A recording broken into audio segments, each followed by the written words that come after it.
courbe un jour décide de changer, de tourner autrement, de se transformer. Ce point très important dans la fonction, on l'appelle simplement point d'inflexion. Avant elle est tournée dans une direction, puis soudain elle change son inclination, comme une route qui change d'orientation. Voilà la naissance d'une inflexion. Graphiquement ce point est fascinant, la tangente traverse la courbe librement. Elle ne fait pas que toucher la fonction, elle annonce le tournant. Point d'inflexion, point d'inflexion, point d'inflexion. La courbe change de direction. Point d'inflexion, un vrai tournant dans la fonction.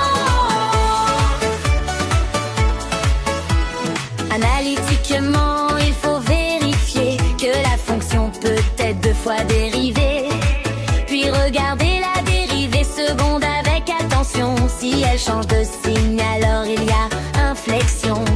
Parfois aussi la dérivée première s'annule, mais la courbe continue son mouvement et circule sans changer de signe dans sa progression, et la tangente devient horizontale à l'inflexion.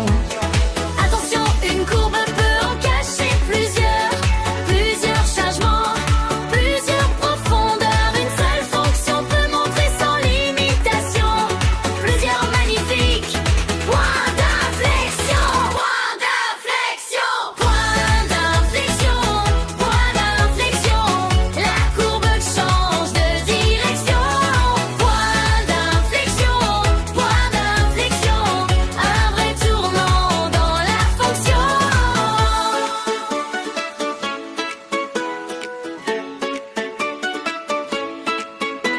On retrouve cela dans toute notre vie, dans l'économie, les sciences, la médecine aussi. Même en RDM pour étudier